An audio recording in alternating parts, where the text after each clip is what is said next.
Thank you very much. Thank you for the invitation.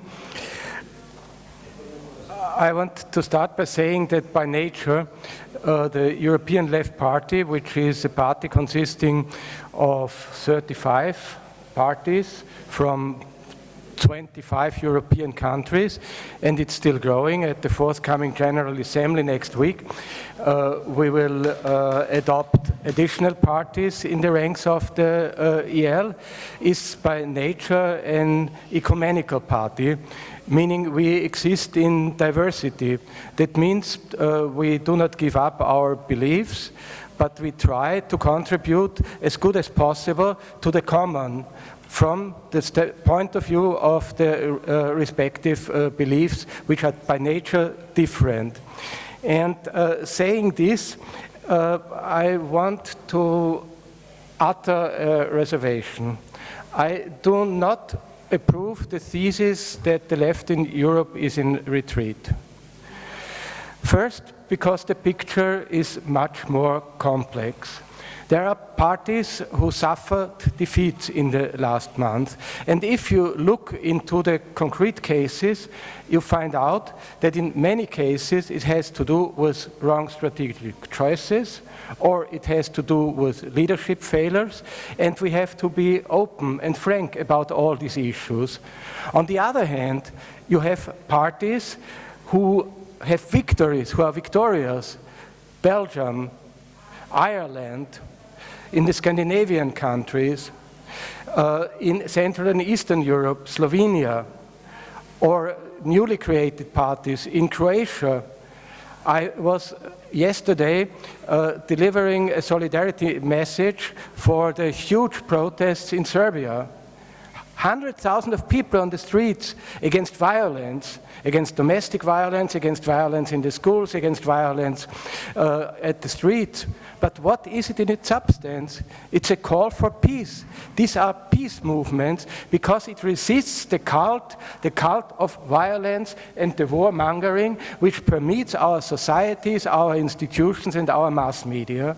And we have to understand that the way in which our people express themselves in many occasions are differing from that what we as traditionalist leftists expect.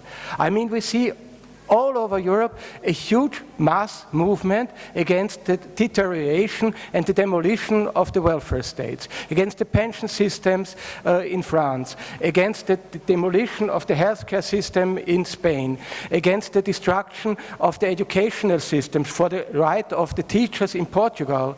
These are sources and potentials of the left. What we must be capable is to develop a capacity and the skill and the strength to express the wishes and demands of these people. And if we do so, I'm pretty sure that the left, even at the European election, can be successful. Let me say a word on war and peace. The European Left Party is a very diverse party. And openly speaking, we have also differences in respect of evaluating the causes and the sources of the war which is going on in Ukraine. But there is one thing which unites us. We wish to have the European Party visible as a party of peace, as a peace party, which why at the Congress in Vienna we decided, with respect to the war in the Ukraine, 3 central demands: ceasefire, immediate ceasefire, and comrades, after 200,000 deaths, can we carry on like this? Can anybody say it is an ethical choice to supply weapons to fuel a war of which everybody knows that it cannot be won by either side? 220,000 tons of CO2 emissions. This equals the CO2 emissions of a middle-sized capitalist country like Belgium, are the result of 1 year war in the Ukraine. Can we carry on like this? And is it not the responsibility of everybody and every responsible political force to do an utmost to come forward with proposals for a political and diplomatic solution of the war? And this is the position of the Chinese government, of the Brazilian government, of the Vatican, of the most outstanding intellectuals in Germany, in Italy, of the Catholic Church in Italy, and in many places in the world. And I think it is the responsibility of the left in Europe to have a strong position on the war, to refuse fueling the war, to refuse continuing the war, and fight for peaceful solutions of the problems which are on the ground of this tragic confrontation. And it's not only the Ukraine. Possibly you noticed the communication of the Swedish Institute, SIPRI. 10,000 warheads are held ready for being used in a nuclear war, which is the absolute maximum ever in history of usable warheads. Can we carry on like this? And what do we think where a possible nuclear war will take place? It will start and it will take place in Europe. It will concern our people, and that's why defending peace and fighting for disarmament and nuclear disarmament is the obligation of all left-leaning progressive forces in Europe and worldwide.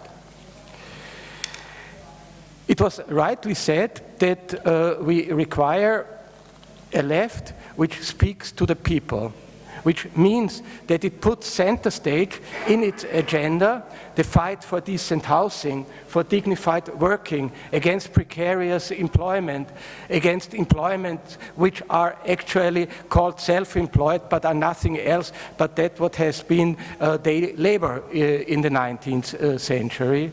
We have to speak to the people that in defending the public services, public transport, education, healthcare. These are the issues which we must constantly put on the top of our agenda. And it is true, you have to make a choice. Either you want to spend every year more for weaponry, for armaments, or you want to invest the money in public housing, in public services, and in the rehabilitation of our welfare states. It's a clear choice, and we have to say this to the people. We should not give the people the illusion that you can have both. You can be involved in a war, you can be involved in an arms race, and at the same time to have a welfare state and you have a dignified and decent living of the people. Impossible. People in Europe, and this is, in my opinion, the challenge of the left with regard to the forthcoming European elections, are caught in a trap between Scylla and Charybdis. You have on the one side, you have those who want to reinstate the austerity rules, to want to reinvigorate the suspended Growth and Stability Pact in order to squeeze the public budget. And you have on the other side the radical, reactionary, racist right, which wants to introduce authoritarian forms of government.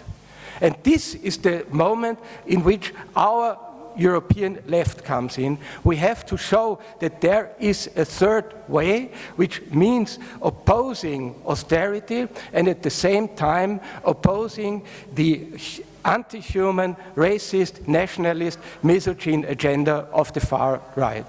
And I think we can do this. We have the intellectual potential, we have the cultural potential, we have the people, the active people. At the ETUC Congress, one of the speakers said, we should not be afraid of the far right. We, the European trade unions, have more members than the far right has voters in general elections in Europe. This is our force, and this is the relation of power which we have to politicize and with which we have to make the best effort to create a front against the far right. Let me finish by saying, if we want to be a left who speaks to the people, who cares for their concerns, which is healthcare, which is education, which is employment, which is social security. We must not allow anybody to oppose this agenda to the necessary ecological transformation of our societies. The duty of the left in this regard is to demonstrate that taking care for the climate is not the concern of the better of middle classes and must not be presented as if it was. The concern for ecological transformation of our society in the first place is the concern of the working classes. They are the ones who suffer, and they are the ones who work, and they are the ones who have the capacity to change societies.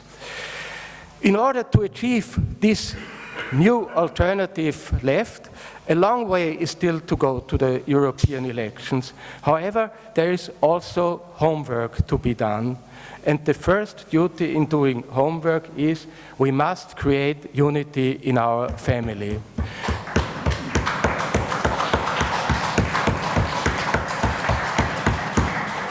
Nobody would invite a couple which is permanently quarreling into its apartment for dinner.